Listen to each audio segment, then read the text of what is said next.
warahmatullahi wabarakatuh. Hai, apa kabar semuanya? Soleh dan Soleha kelas 2 SD Dauro. Gimana kabarnya kalian hari ini? Alhamdulillah. Semoga kita semua tetap dalam keadaan sehat walafiat. Ya, tetap jaga kesehatan, makan makanan yang bergizi supaya imun kita, daya tubuh kita tetap stabil. Oke, hari ini bertemu lagi dengan Bu Zul. Kita akan belajar tematik 2H, yaitu aturan keselamatan di rumah dan perjalanan.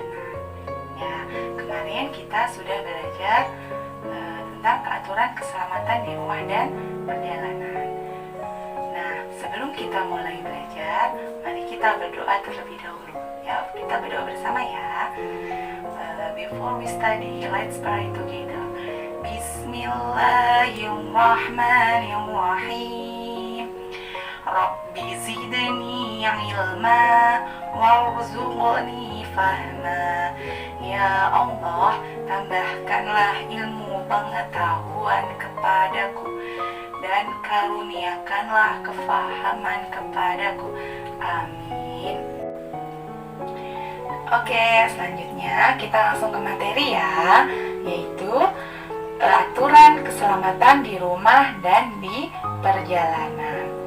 Nah, kemarin sudah dijelaskan sama Bu Neti, Bu Fadla, dan Bu Rosida. Nah, aturan keselamatan di rumah dan di perjalanan. Aturan sendiri adalah tata tertib yang harus kita patuhi. Nah, ada beberapa aturan keselamatan yang ada di rumah. Yang pertama, berhati-hati saat menggunakan benda tajam. Yang kedua, berhati-hati saat membawa benda yang mudah pecah. Yang ketiga, menghindari bermain dengan api. Yang keempat, menghindari bersentuhan dengan benda yang beracun. Yang kelima, tidak bermain fisik atau anggota badan. Dan yang selanjutnya, keenam, selalu diawasi oleh orang dewasa. Nah, selanjutnya ada aturan keselamatan yang ada di perjalanan. Yang pertama, berjalan di trotoar, yaitu tempat yang khusus digunakan untuk berjalan para pejalan kaki. Yang kedua, tidak berlari-larian ketika di jalan. Yang ketiga, melihat ke kanan atau ke kiri ketika hendak menyeberang. Yang keempat, menyeberang di zebra crossing. Yang kelima, menyeberang saat lampu lalu lintas berwarna merah. Nah, itu beberapa aturan keselamatan di rumah dan di perjalanan. Nah, kenapa sih kita harus mematuhi aturan yang ada? Dan apa sih manfaatnya buat kita?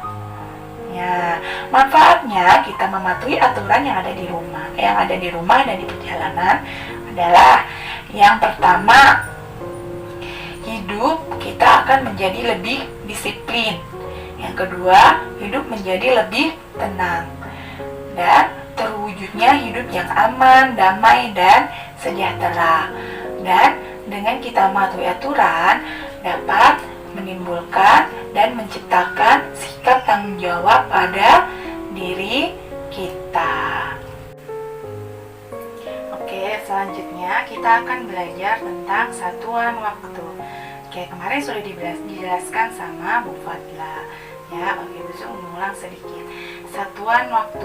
Lama waktu saat kita melakukan kegiatan sehari-hari itu dapat diukur menggunakan jam, hari, dan minggu. Nah, jam adalah alat ukur untuk mengukur waktu. Dalam satu hari ada 24 jam. Nah, bisa dilihat ya, ada jam di samping. Nah, pada jam tersebut ada 3 jarum jam. Yang pertama adalah jarum pendek. yang bergerak lebih lambat itu menunjukkan jamnya. Nah, yang kedua ada jarum yang panjang yang bergerak lebih cepat itu menunjukkan menit. Dan yang ketiga ada jarum yang agak tipis dan bergerak cepat adalah jarum detik. Nah, bisa dilihat pada gambar jam di samping itu menunjukkan jam berapa ya? Iya, betul sekali. Jam 10 lebih 10 menit. Oke.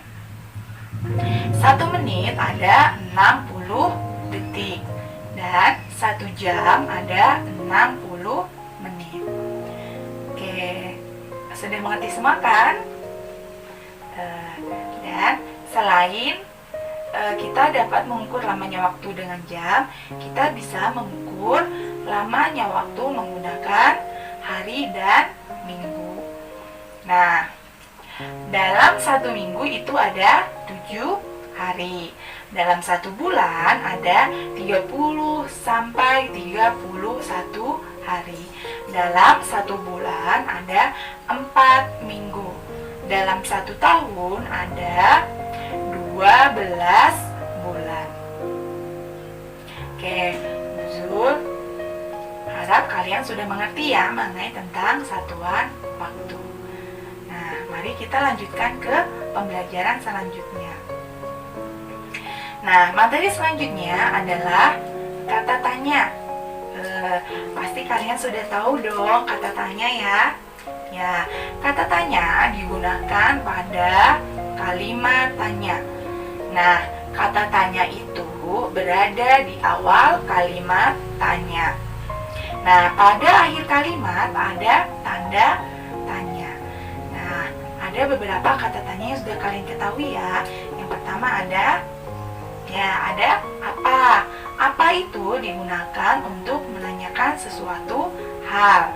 Yang kedua ada kata tanya mengapa. Mengapa digunakan untuk menanyakan alasan atau sebab. Yang ketiga ada bagaimana. Bagaimana itu digunakan untuk menanyakan cara. Yang selanjutnya ada katanya siapa. Nah, siapa digunakan untuk menanyakan seseorang atau nama. Yang selanjutnya ada kapan.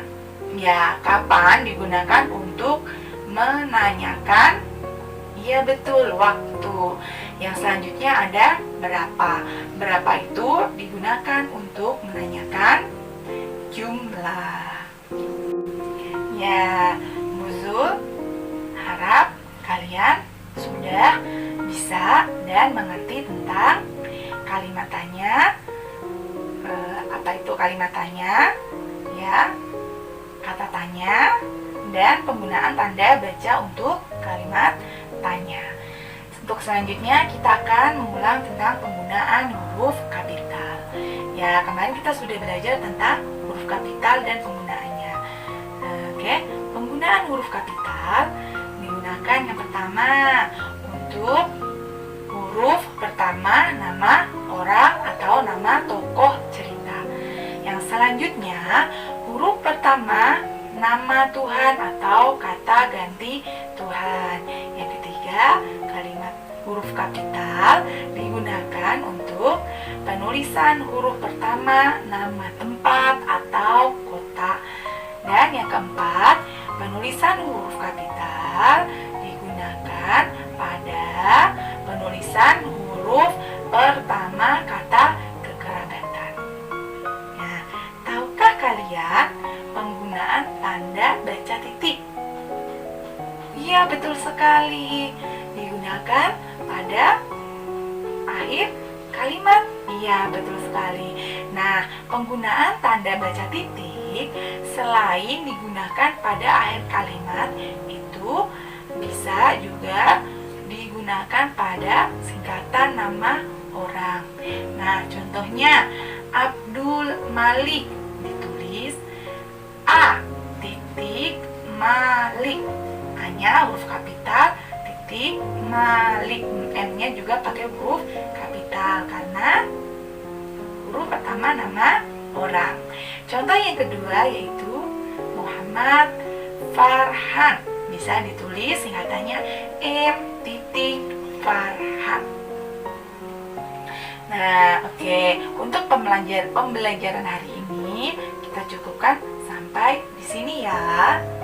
Semoga kalian bisa mengerti apa yang sudah Bu Zul jelaskan. Ya, sebelum kita tutup, mari kita membaca hamdalah. Alhamdulillahirabbil alamin. Ya, yang belum melakukan kegiatan pagi seperti sholat duha, yang belum, habis ini bisa sholat duha terlebih dahulu ya. Dan jangan lupa sholat 5 waktu. Dan jaga kesehatan, makan makanan yang bergizi, stay at home. Ya, terima kasih. Sekian dari Bu Zul. Apabila ada kata-kata yang kurang dimengerti, Bu Zul mohon maaf. Wabillahi taufiq wal hidayah. Wassalamualaikum warahmatullahi wabarakatuh.